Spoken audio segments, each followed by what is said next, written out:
Good morning everyone. आज हम लोग कक्षा 10 अध्याय 12 यशपाल जी का लिखा हुआ व्यंग रचना लखनवी अंदाज का अध्ययन करेंगे। आज का हमारा शीर्षक होगा लखनवी अंदाज। इसके लेखक हैं यशपाल जी।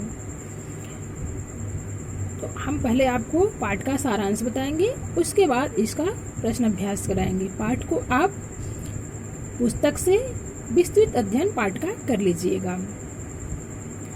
तो यशपाल जी के बारे में थोड़ा बताते हैं कि यशपाल जी इसके लेखक हैं, इसलिए यशपाल जी के बारे में थोड़ी जानकारी हम लोग ले लेते हैं। यशपाल जी का जन्म सन 1903 में पंजाब के फिरोजपुर छावनी में हुआ था। प्रारंभिक शिक्षा कांगड़ा में ग्रहण करने के बाद लाहौर के नेशनल कॉलेज से उन्हें बीए की उपाधि मिली। वहाँ उनका परिचय भगत सिंह और सुखदेव से हुआ।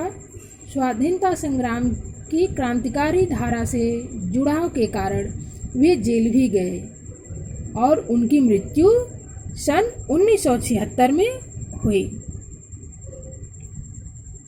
यशपाल जी हिंदी के लेखक थे। उनके कुछ कहानी संग्रह मिलते हैं जिनका नाम है ज्ञानदान, तर्क का तूफान, पिंजरे की उड़ान, वाह दुलिया, फूलों का कुर्ता। ये उनके कई कहानी संग्रह हैं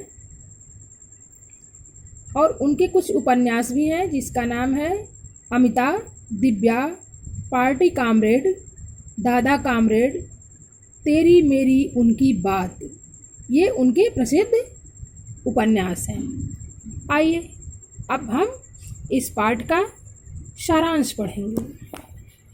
यूँ तो यशपाल ने लखनवी अंदाज व्यंग यह साबित करने के लिए लिखा था कि बिना कच्च की कहानी नहीं लिखी जा सकती, परंतु एक स्वतंत्र रचना के रूप में इस रचना को पढ़ा जा सकता है। यशपाल जी उस पतनशील सामंती वर्ग पर कटाक्ष करते हैं। पतनशील मतलब जिसका समापन हो रहा है। सामंती, ये सामंती वर्ग है। पहले सामंत युग चलता, अभी भी कुछ लोग ऐसे हैं जो अपने आप को बादशाही समझते हैं, तो उसी सामंती वर्ग पर कटाक्ष करते हैं जो वास्तविकता से बेखबर एक बनावटी जीवन शैली का आदी है। कहना न होगा कि आज के समय में भी ऐसी परजीवी संस्कृति को देखा जा सकता है। परजीवी संस्कृति मतलब बनावटी संस्कृति को, जिसका कोई अस्तित्व नहीं है। लेखक यशपाल जी अपने व्यंग रचना में लोकल मतलब जैसे इर्द गिर्द सवारी गाड़ी की यात्रा का वर्णन किए हैं। लेखक को दूर नहीं जाना था, फिर भी वो द्वितीय श्रेणी का पैसा ज़्यादा लगता है लेकिन टिकट लिए, इसलिए कि वो वहाँ आराम से बैठेंगे द्वितीय श्रेणी में और कुछ अपनी रचना के बारे में कुछ सोच सकेंगे। लेखक एक बार द्वितीय श्रेणी का टिकट लेकर ट्रेन के एक डिब्बे में दौड़कर चढ़ गए, क्योंकि ट्रेन जाने वाली थी, वो सीटी दे रही थी, इसलिए दौड़कर एक डिब्बे में चढ़े। इनको लगा कि डिब्बा खाली है, लेकिन इनसे पहले एक नवाब साहब बैठे थे।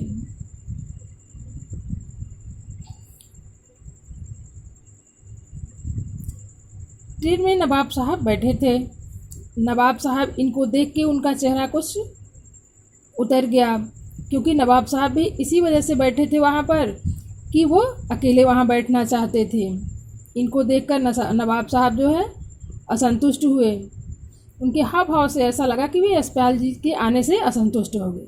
लेखक ने भी नवाब साहब से बात करने में दिलचस्पी नहीं दिखाया, क्योंकि जब नवाब साहब नहीं दिखाए तो लेखक भी नहीं दिखाए।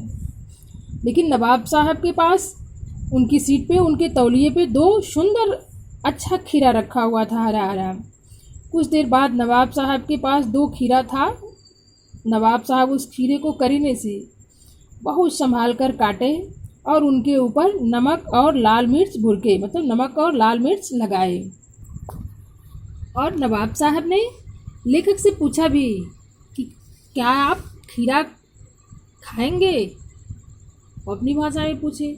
लेखक भी उन्हीं के अंदाज में उन्हें कहे कि नहीं, हमें खीरा नहीं खाना है। लेकिन जब वो खीरा काटने लगे, ये सब देखकर लेखक के मुंह में पानी आने लगा। खीरा खाने का मन तो करने लगा, लेकिन एक बार जब वो खीरा खाने के लिए मना कर चुके थे तो वो अब मान की बात आ गई, तो लेखक खीरा खाने से मना कर दिए।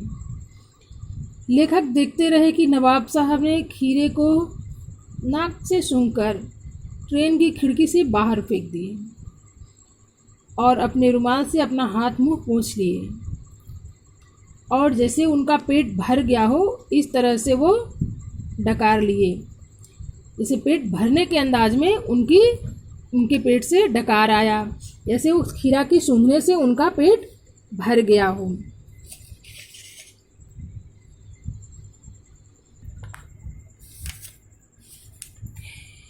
इससे लेखक के ज्ञान चक्षु खुल गए। मतलब लेखक को ऐसा लगा,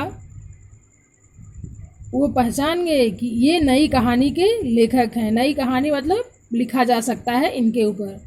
लेखक की ये लास्ट अंतिम लाइन है, खीरे की सुगंध और स्वाद की कल्पना से पेट भर जाने का डकार आ सकता है, तो बिना विचार घटना और पात्रों के लेख की इच्छा मात्र से एक नई कहानी क्यों नहीं बन सकती। हालांकि इस कहानी को अगर वो बिना घटना के, बिना पात्रों की कहानी लिखेंगे तो वो कहानी उतनी अच्छी नहीं बनेगी, लेकिन लेखक को यह आभास हुआ कि बिना घटना और बिना पात्र के ही केवल लेखक की इच्छा करने से कहानी लिखी जा सकती है। आशा करते हैं कि आपको इस पाठ का सारांश समझ में आ गया है। आप इस पाठ का विस्तृत अध्ययन अपनी पुस्तक से कर लीजिएगा। इसके आगे वाले वीडियो में हम आपको इसका प्रश्न अभ्यास कराएंगे। धन्यवाद।